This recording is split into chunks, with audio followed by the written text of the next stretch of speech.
এটা গৌড়মণ্ডলের অন্যতম একটি স্থান। হরিদাস ঠাকুর এখানে 5 মাস অবস্থান করেছিলেন।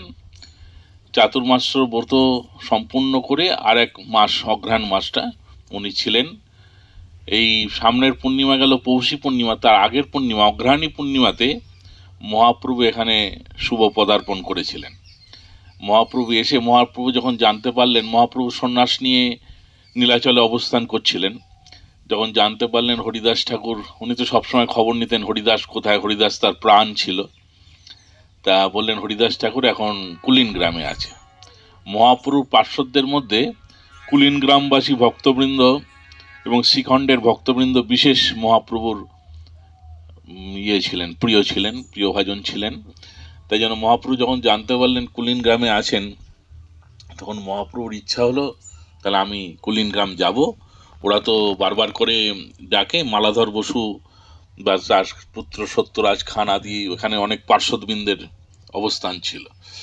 তা আমি ওদেরকে দর্শন করে আসবো আর দর্শন দিয়ে আসবো আর হরিদাসকে নিয়ে আসবো।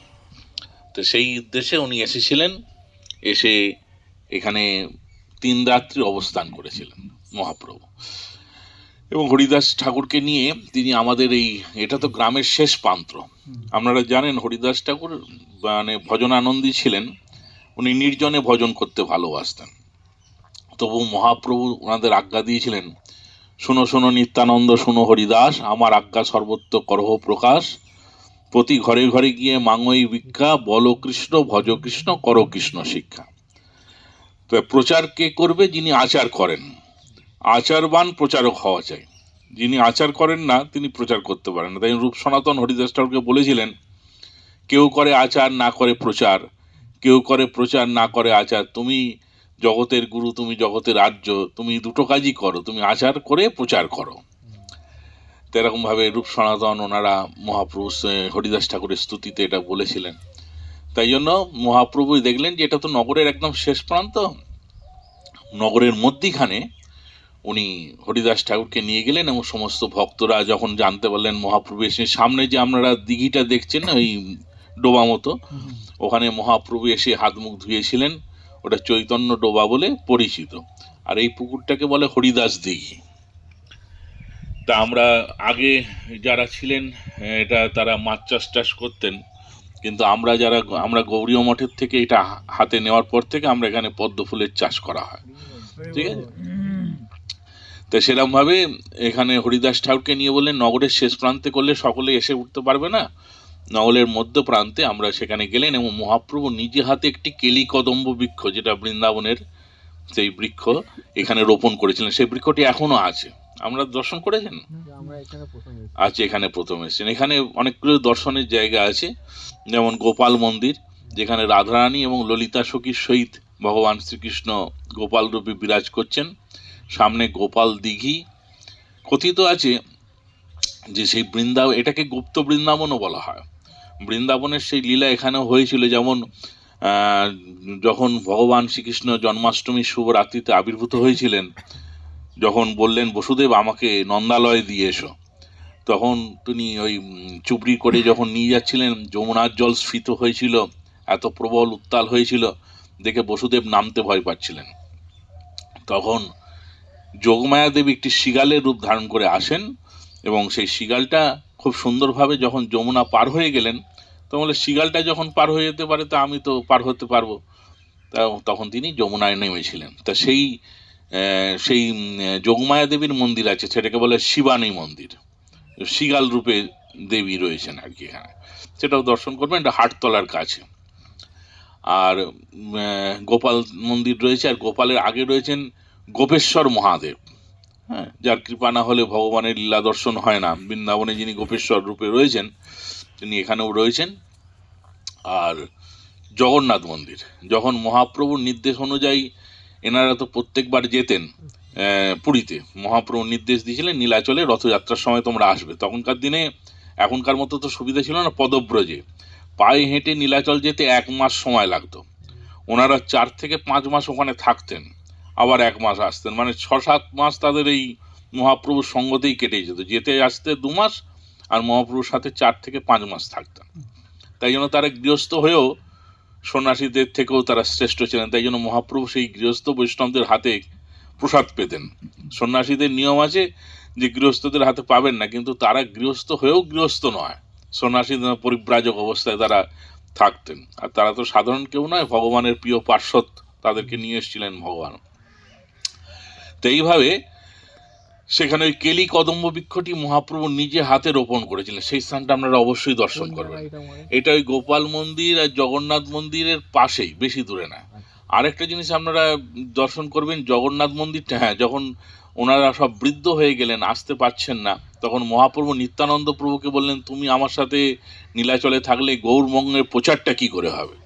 গৃহস্থ বৈষ্ণব ধর্মের প্রচার হওয়া চাই তো, নাহলে সহজিয়াতে ভরে যাচ্ছে।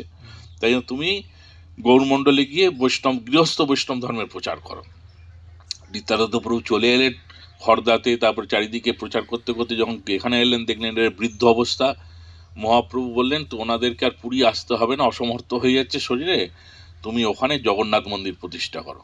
তখন এই রামানন্দ বসু, মানে সত্যরাজ খান, এদেরকে নিয়ে নিত্যানন্দ প্রভু মন্দিরটি প্রতিষ্ঠা করলেন, জগন্নাথ মন্দির প্রতিষ্ঠা করলেন। এবং এখানে যে দেখছেন আমাদের যে মহাপ্রভু, এটাও নিত্যানন্দ প্রভু দ্বারা প্রতিষ্ঠিত, মানে এইসব সাধারণ বিগ্রহ নয়। হ্যাঁ, নিত্যানন্দ প্রভু দ্বারা প্রতিষ্ঠিত এই মন্দির। তা সেই মন্দিরে মহাপ্রভু ওখানে কেলি কদম্ব বৃক্ষটা নিজে হাতে লাগিয়েছিলেন। জগন্নাথ মন্দিরটা ওদের বললেন, তোমাদের আর আসতে হবে না, এই জগন্নাথ আর পুরীর জগন্নাথ অভিন্ন, তোমরা ওখানে থেকেই দর্শন করো, সেবা করো। কুলিনগ্রামের রথযাত্রাও খুব প্রসিদ্ধ। আর ঠিক জগন্নাথ মন্দিরের ওদিকে মধ্যখানে একটা পুকুর আছে, তার ওই দিকটাতে একটা রাম মন্দির আছে, সেটাই এই সময়টাই খোলা থাকে, এরপরে সারাদিন বন্ধ হয়ে যায়। ওখানে রাম, লক্ষ্মণ, সীতা, হনুমান, জাম্বুবান, মহাদেবের মূর্তি বিরাজ করছেন, ওই ব্রাহ্মণ দিয়ে সেবিত হয়, তো ওনারা এই একবার এসে পূজা করে চলে যান আর কি। আর জগন্নাথ দেব যখন রথযাত্রা করেন, তখন রথে করে ওই সামনেটা আসেন, বড় মাঠটা যেখানে আছে, ওখানে আনন্দ উৎসব হয়ে যাওয়ার পর ওই রাম মন্দিরটি হচ্ছে মাসির বাড়ি, ওখানে জগন্নাথ দেব 7 দিন অবস্থান করেন, থেকে আনন্দ উৎসব খুব হয়, ভগবানের ভোগ হয়, আবার তিনি জগন্নাথ মন্দিরে ফিরে আসেন। তাহলে এইগুলো হচ্ছে বিশেষ দর্শনের স্থান: জগন্নাথ মন্দির, রাম মন্দির, গোপাল মন্দির, শিবানী মন্দির আর গোপেশ্বর মহাদেব, এগুলো বিশেষ স্থান, এগুলো অবশ্যই দর্শন করবেন। আর মহাপ্রভু এই কুলিনগ্রামের মহিমা বলতে গিয়ে বলেছেন, কুলিনগ্রামের কুকুরও মোর প্রিয়, অন্য মানুষ দূরের হোক, হ্যাঁ, শুকর চড়ায় ডোম সেও কৃষ্ণ নাম গায়, কুলিনগ্রামের মহিমা কখনো না যায়। মহাপ্রভু নিজে মুখে প্রশংসা করেছেন চৈতন্য চরিতামৃতের মধ্যে। এবং কুলিনগ্রামবাসী ভক্তবৃন্দ যারা যেতেন মহাপ্রভুর কাছে, ভালো ভালো প্রশ্ন করতেন যে, প্রভু আমরা তো গৃহস্থ, তা গৃহস্থ বৈষ্ণবদের কি করা উচিত? আপনারা তো জানেন সবই, তবু আমি একটু বলছি আর কি। তা বললেন যে, দেখো, তোমরা কৃষ্ণ পূজা, বৈষ্ণব সেবা আর নাম সংকীর্তন, এই 3টে কাজ তোমরা করো। তখন একবার এইটা বলে গেল। এবার পরের বছর যখন এসছে প্রভু, কৃষ্ণ পূজা তো বুঝলাম, বৈষ্ণবদের পূজা মানে সেবা, ব্রাহ্মণরা করে পূজা, আমাদের পূজা মানে কি, ভগবানের চরণে ফুল তুলসী নিবেদন করা আর মনের আরতিটা জানানো। আর সেটা বুঝলাম, বৈষ্ণব সেবাটাও, নাম সংকীর্তনটা বুঝলাম, কিন্তু বৈষ্ণব চিনব কি করে? বৈষ্ণব চেনার উপায় কি? মালা তিলক করলেই কি বৈষ্ণব হওয়া যায়? তখন মহাপ্রভু প্রথম বললেন, যার মুখে শুনো এক কৃষ্ণ নাম, সেই তো বৈষ্ণব, তারে করিও সম্মান। মুখে যার কৃষ্ণ নাম, এখানে আবার একটু বুঝতে হবে, এক কৃষ্ণ নাম বলতে যিনি সর্বদাই কৃষ্ণের উপর শরণাপন্ন, এক কৃষ্ণ নাম। বিপদে বাড়িতে সাপের কামড় হয়েছে বা সাপ ঢুকেছে, তাও কিন্তু মনসার কাছে যায় না, কৃষ্ণের কাছেই শরণাপন্ন, এক মানে এক অনন্য ভজন, ন অন্য ইতি অনন্য। এক কৃষ্ণ নাম যার মুখে, সেই তো বৈষ্ণব, তারে করিও সম্মান। তারপরের বছর আবার জিজ্ঞেস করেন, প্রভু আরেকটু বৈষ্ণবের সম্বন্ধে আরেকটু বলো, এর থেকে শ্রেষ্ঠ কি আছে? বলে, যার মুখে সর্বদাই কৃষ্ণ নাম, সেই তো বৈষ্ণব শ্রেষ্ঠ, তারে করিও সম্মান। মানে যিনি সর্বদাই কৃষ্ণ নাম করে, শততং কীর্তনান্তমাং, হ্যাঁ, যিনি 24 আওয়ার্সের মধ্যে 24 ঘন্টায় যতক্ষণ জেগে থাকেন করেন, আর যিনি সর্বদাই করতে থাকেন, তিনি নিদ্রা অবস্থাতেও তার ভেতরে মাইন্ডের মধ্যে সেটাই চলতে থাকে, হরিনামটা চলতে থাকে। আর তারপরের বারে আবার কি জিজ্ঞেস করলেন, প্রভু আরেকটু বৈষ্ণব, শ্রেষ্ঠ বৈষ্ণবকে? বলে, যাকে দেখে অপরের মুখে আইসে কৃষ্ণ নাম, অসৎ ব্যক্তি, দুরাচারী ব্যক্তি, পাপী ব্যক্তি, সেই ব্যক্তি যাকে দেখে তার মুখে কৃষ্ণ নাম চলে আসবে সেই তো জানো বৈষ্ণব শ্রেষ্ঠ, সর্বশ্রেষ্ঠ, তাকে আরো বিশেষ করে সম্মান করবে, সেবা করবে, শুশ্রূষা করবে, তাহলে তার সেবাতে তুমিও কৃষ্ণ কৃপা লাভ করতে পারবে। তো এরকম ভাবে আমরা দেখেছি হরিদাস ঠাকুরের ওপর যখন বেত্রাঘাত হয় তখন মহাপ্রভু এসেছিলেন তাকে রক্ষা করার জন্য। মহাপ্রভু এই অবতারে অস্ত্র ধরবে না পণ করেছিলেন, এবে অস্ত্র নাহি ধরিব প্রাণে কারে নাহি মারিব, হরিনাম দিয়া চিত্ত শুদ্ধি করিব সবার। কিন্তু মহাপ্রভু দুই সময় অস্ত্র ধারণ করেছিলেন, একটা হচ্ছে যখন নিত্যানন্দ প্রভুর উপরে আমাদের জগাই মাধাই মাধাই যখন কলসি মদের কলসি ভেঙেছিল, নিত্যানন্দ প্রভু শরীরে রক্তপাত হয়েছিল, তখন মহাপ্রভু ছুটে এসে সুদর্শন সুদর্শন করেছেন। কিন্তু নিত্যানন্দ প্রভু বলেছেন, প্রভু না, তুমি তো অস্ত্র ধরবে না বলেছ, তুমি বিরত হও, ওদেরকে কৃপা করো। আমাকে মাধাই মেরেছে তাতে কি আছে, জগাই তো আমাকে বাঁচিয়েছে, ওকে তো আগে পুরস্কারটা দাও। তো ওকে পুরস্কার দিতে গিয়ে তখন মাধাইও মন পরিবর্তন হলো যে আমরা সারা জীবন একসাথে পাপ করেছি, আর জগাই উদ্ধার হয়ে গেল, আমি রইলাম পড়ে, আমার কি হবে। তাই জন্য বলছে, অশেষ পাপের পাপী জগাই মাধাই, তা দোহারে উদ্ধারিলে তোমরা দুটি ভাই। লোচন বলে মো অধমে দয়া নইলে কেনে, তুমি না করিলে দয়া কে করিবে না। তুমি তো দয়ার ঠাকুর, প্রেমের ঠাকুর, তুমি যদি দয়া না করো কোথায় যাব। আর হরিদাস ঠাকুরকে যখন বেত্রাঘাত করছিল তখন হরিদাস ঠাকুরও যখন সুদর্শন নিয়েছিলেন মহাপ্রভু, তখন হরিদাস ঠাকুর প্রার্থনা করছে, প্রভু যারা আমাকে অত্যাচার করছে তাদের কোনো দোষ নিও না, তাদেরকে ক্ষমা করো, তাদের মঙ্গল করো। তাই জন্য প্রভু তাদের শাস্তি দিতে পারলেন না, কিন্তু কি করবেন, তিনি হরিদাসের ওপর নিজের পিঠটা পেতে দিয়েছিলেন, সমস্ত বেত্রাঘাত তিনি নিজে গ্রহণ করেছিলেন।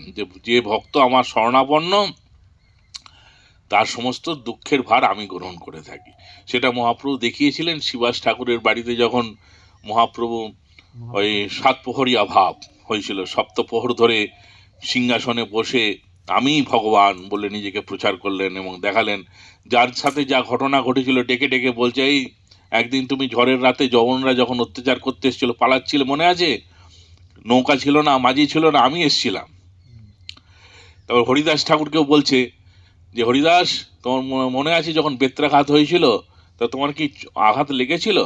তো বলছে, না আমার আঘাত তো লাগেনি, মারছিল কিন্তু আঘাত লাগছিল না। তোমরা দেখো ওই বেত্রাঘাত আমার গায়ে পড়েছে। ভগবান দেখালেন পিঠটা, তার পিঠে দাগও রয়েছে। তারপরে এরকম বললেন, হরিদাস তুমি কি চাও বলো? বলে, আমি কুকুর হতে চাই, বৈষ্ণব দাঁড়েতে আমার যদি কুকুর হতে পারি বৈষ্ণবের গৃহে, তাহলে উচ্ছিষ্ট দিয়ে তরাইবে বৈষ্ণব ঠাকুর। আমি যেন প্রভু যদি মানুষ না হই, যেন তোমার কোনো ভক্তের বাড়িতে যেন কুকুর হয়ে থাকতে পারে। ভক্তিনাথ ঠাকুর ওই গানটা যেন, সর্বস্ব তোমার চরণে সপিয়া পড়েছি তোমার ঘরে, তুমি তো ঠাকুর আমি তো কুকুর বলিয়া জানিও ওরে। তো এরকম ভাবে হরিদাস ঠাকুর তার দীনতা প্রকাশ করেছিলেন এবং মহাপ্রভু হরিদাসকে বললেন, হরিদাস আর নয়, এবার চলো আমার সাথে তুমি থাকবে বলে পুরীতে নিয়ে গেছিলেন। পুরীতে নিয়ে গিয়ে ওনার বাড়ির কাছাকাছি গম্ভীরার কাছে একটা নির্জন স্থান ছিল, সেখানে থাকতে দিলেন। কিন্তু একদিন প্রচন্ড গ্রীষ্মকালে এসে দেখলেন প্রচন্ড রৌদ্রের মধ্যে বসে হরিনাম করছে হরিদাস। তাদের তো আর অত ঠান্ডা শীত গ্রীষ্ম বর্ষা, ওই গীতাতে যে বলেছেন দ্বাদশ অধ্যায়ে যে আমার ভক্তদের কাছে সকলই সমান, শীত গ্রীষ্ম সুখ দুঃখ শত্রু মিত্র সব সমান। তা হরিনাম করছে, সেই দেখে মহাপ্রভু জগন্নাথের ওখান থেকে একটা বকুল দাঁতন নিয়ে এসেছিলেন, বকুল গাছের ডাল, জগন্নাথের মুখ ধোয়ানোর প্রসাদী, সেটা নিয়ে পুঁতে দিলেন, আর সঙ্গে সঙ্গে একটি গাছ হয়ে গেল বকুল। জয় সিদ্ধ বকুল কি জয়। তখন সেই সিদ্ধ বকুল বললে, হরিদাস তুমি এই বকুল গাছের ছাওয়াতে বসে হরিনাম করবে। আর এরকম ভাবে তাই করতেন। করতে করতে হরিদাস ঠাকুর অনুভব করলেন যে মহাপ্রভু আর বেশি দিন থাকবেন না, এবার মনে হয় লীলা সংগোপন করবেন। তা আমি সেই লীলাটা দেখতে চাই না, আমি তার আগে চলে যেতে চাই। তা হরিদাস ঠাকুর বললেন যে, প্রভু আমি তোমার কাছ থেকে কোনোদিন কিছু চাইনি, আজকে একটা জিনিস চাইবো। বলো বলো কি চাই। হরিদাস ঠাকুরকে দিতে পারলে প্রভু আনন্দিত হন।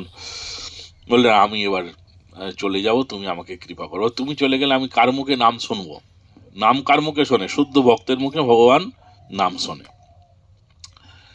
তা বললেন, প্রভু তোমার মায়া আমাকে দেখিও না, তোমার মায়াতে সারা জগৎ মোহিত, তুমি কৃপা করে আমাকে ইয়ে করো। হরিদাস ঠাকুর খুব বুদ্ধিমান ছিলেন, তাই জন্য এই ইয়েটা পেয়েছিলেন। তা মহাপ্রভু বললেন, না, হরিদাসের ইচ্ছাটা আমি পূর্ণ করব। মহাপ্রভু এসে তাকে নাম সংকীর্তন করে যখন নামের সহিত দেহ প্রভুর চরণে সমর্পণ করলেন, শ্রীকৃষ্ণ চৈতন্য করতে করতে নাম দ্বারা, ওই যে হরিদাস ঠাকুর চেয়েছিলেন, প্রভু জিহ্বায় উচ্চারিব তোমার নাম, চক্ষুতে দেখিব তোমার শ্রীবদন আর বক্ষে ধরিব তোমার চরণ কমল। এইভাবে আমার ইচ্ছা, আমি প্রাণটা ছাড়ি। তা প্রভু তাই করেছিলেন, তার ইচ্ছা পূর্ণ করেছিলেন। তারপর নিজে হাতে সকলে মিলে দোলায় চড়িয়ে সমুদ্রের তীরে নিয়ে গিয়ে সমুদ্রে স্নান করিয়ে সমুদ্রকে বললেন, আজকে থেকে তুমি মহাতীর্থ হলে বৈষ্ণবের স্পর্শে। তারপর তাকে সমাধিস্থ করলেন। নিজে গিয়ে জগন্নাথ মন্দির আনন্দবাজারে যারা প্রসাদ বিক্রয় করে তাদের কাছ থেকে প্রসাদ ভিক্ষা করে নিয়ে এসে বহু ভক্তকে মহাপ্রভু নিজে হাতে পরিবেশন করে, এখানে হরিদাস তার আপনজন, পরিবেশন করে সেবা দিলেন এবং বললেন যে যারা বর প্রদান করলেন, যারা যারা এই হরিদাসের সঙ্গ করেছো, যারা হরিদাসকে সঙ্গ করতে পারোনি, হরিদাসের মহিমা শুনেছ, যারা হরিদাসের নাম গ্রহণ করবে, যারা হরিদাসকে এই অনুষ্ঠানে নাম সংকীর্তন করেছো, যারা নিয়ে এসেছো, যারা বালি দিয়েছো, যারা কিছু করনি, শেষকালে এসে শুধু প্রসাদ পেয়েছো, সকলেই হইবে অচিরে কৃষ্ণ প্রাপ্তি। হরিদাসের এমন শক্তি। সকলে বলো জয় জয় জয় হরিদাস, নামের মহিমা যে করিলা প্রকাশ। সুতরাং নামাচার্য সেই হরিদাস ঠাকুরের এই শ্রীপাঠ, তিনি এইরকম বৈষ্ণব যেখানে খানিকক্ষণের জন্য থাকে সেই স্থান বৃন্দাবনের সমতুল্য হয়ে যায়। তো এখানে উনি 5 মাস ছিলেন, আমাদের সৌভাগ্য আমরা সেই স্থানে আসতে পেরেছি বা থাকতে পারি। মহাপ্রভু এসেছিলেন এবং তার ভক্তবৃন্দদের বাস ছিল এখানে। শ্রীকৃষ্ণ বিজয় বলে একটি গ্রন্থ লিখেছিলেন মালাধর বসু, যেখানে লিখেছিলেন নন্দের নন্দন মোর প্রাণনাথ, এই বাক্যে বিকাইনু সেই বংশের হাত। তখন সংস্কৃতে লেখা ছিল, তো সংস্কৃত সকলের তো বোধগম্য নয়, তাই জন্য মহাপ্রভু তাকে প্রেরণা দিয়েছিলেন যে বাংলায় পদ্যছন্দে ভাগবতটা লেখার জন্য। তা উনি তাই লিখেছিলেন এবং এই বাক্যটি পড়ে মহাপ্রভু খুব প্রীত হয়েছিলেন, প্রসন্ন হয়েছিলেন। বলেন তোমার সব বংশের, কারণ তাদের মুখের কথা আর কাজে একই হতো, আমাদের যেমন মুখে বলি এক, কাজে করি আর এক, যার জন্য আমাদের কৃষ্ণ কৃপা লাভ হয় না, কিন্তু তাদের মুখ বাণী সব এক ছিল। তাই জন্য যে নন্দের নন্দন মোর প্রাণনাথ, এই কথাটা তিনি কত অন্তর থেকে লিখেছেন এবং সেটা মহাপ্রভু উপলব্ধি করতে পেরেছিলেন।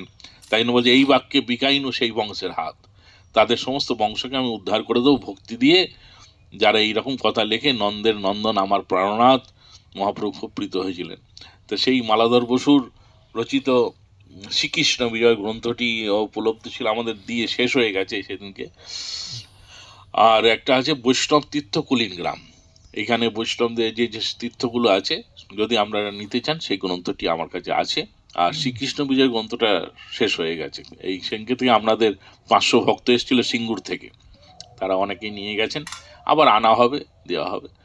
তো এইভাবে এই কুলিন গ্রামে এইখানে বসে নিম বকুল বৃক্ষের তলায়, আর আগেকার দিনে তো সাধুরা বৃক্ষের তলায় বসতেন, বৃক্ষের তলায় বসে কথিত আছে এখানে হরিদাসের সঙ্গে কথোপকথন করেছেন, ভক্তবৃন্দ সমাগত হয়েছেন। তা এরকম ভাবে 3 দিন মহাপ্রভু ছিলেন। আমাদের এই কুলিন গ্রামের বাৎসরিক উৎসব সেই সময় হয়েছে, অগ্রহায়ণী পূর্ণিমার 4 ডিসেম্বর প্রত্যেক বছর অগ্রহায়ণী পূর্ণিমায় মহাপ্রভুর আগমনকে উপলক্ষ করে স্মৃতি উৎসব, বাৎসরিক উৎসব হয়। আপনারা সম্ভব হলে সেই সময় আসবেন। খুব বহু দূর দূর থেকে অনেক মহারাজগণ এসে উপস্থিত হন, আর প্রায় 1000 ভক্ত যারা এই পাশাপাশি সব এবং দূর থেকেও আসে, তারা এসে প্রসাদ পেয়ে তৃপ্ত হয়। আপনাদেরও বলা রইল, আপনারা যদি সুযোগ করে আসতে পারেন আসবেন। তা আমাদের যাই হোক এইটুকুনি জানা আছে। তা হরিদাস ঠাকুরের স্থান, সেই হরিদাস ঠাকুরের ইয়েতে আমরা যবে থেকে গৌরীয় মঠের সেবাটা রয়েছে, এটা আগে যারা ছিলেন তারা পারছিলেন না বলে মায়াপুরে চৈতন্য মঠে গিয়ে ওনারা সেবাটা সমর্পণ করেছিলেন। ওখান থেকে আমাদের পরম গুরুদেব ভক্তিবিলাস তীর্থ গোস্বামী মহারাজ, উনি আমাদের গুরু মহারাজকে এখানে পাঠিয়েছিলেন। সেই থেকে আমাদের গুরু মহারাজ সেবা করতেন, উনি অপ্রকট হয়ে গেছেন, এখন আমরা এই সেবাটা চালিয়ে নিয়ে যাচ্ছি। আপনারা সবাই আশীর্বাদ করবেন যাতে আমরা চালিয়ে যেতে পারি সেবাটা। হরে কৃষ্ণ। মোটামুটি এইটুকুনি আমার জানা আছে, এইটুকুনি বললাম আপনাদের কাছে। হরে কৃষ্ণ। হরে কৃষ্ণ। তো আমরা খুব আনন্দিত হলাম এখানকার লীলা 5 টাইম শুনে মহারাজের মুখ থেকে। তো আমরা মহারাজকে আরেকবার 3 বার হরিধ্বনির মাধ্যমে মহারাজের প্রতি আমরা প্রণাম নিবেদন করব। হরে অনেক অনেক ধন্যবাদ মহারাজ। হ্যাঁ, খুব ভালো। হরে কৃষ্ণ। তোমরা থাকো যতক্ষণ করুন আপনারা, সুন্দর কীর্তন করছেন, একটু শ্রবণ করুন।